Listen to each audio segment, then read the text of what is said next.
பாசிப்பருப்பு, ரவை, தயிர் இது மூணும் ஈக்குவலாக எடுத்துக்கணும். ரவையை ஒரு கப்பில் போட்டுட்டு அந்த தயிரை எடுத்து அதில் ஊற்றி கலந்து வச்சிடணும். அந்த ஊறின 2 மணி நேரம் ஊறின பாசிப்பருப்பை தண்ணியை வடிச்சிட்டு அதையும் நல்லா நைஸாக அரைச்சி அந்த ரவையோட கலந்துடணும்.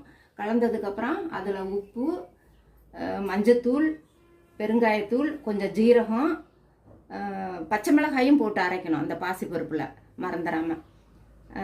எல்லாம் கலந்து ஆவியில் ஒரு 10 நிமிஷம் வேக வச்சிடணும். வேக வச்சு எடுத்துகிட்டு இது மாதிரி கியூப் மாதிரி கட் பண்ணிக்கிட்டு அப்புறம் வேறு ஒரு வாணலியில் எண்ணெய் ஊற்றி அதில் கடுகு, ஜீரகம், பெருங்காயம் இதெல்லாம் போட்டு தாளிச்சிட்டு கருவேப்பிலை, வெங்காயம், தக்காளி இதெல்லாம் தாளிச்சிட்டு அந்த கட் பண்ணதையும் அதில் போட்டுடணும். கட் பண்ணதை போட்டு இது மாதிரி கிளறி எலுமிச்சம்பழம் கொஞ்சம் புளிஞ்சு ஊற்றிடலாம். புளிப்புக்கும் போட்டு எடுக்க வேண்டியது தான்.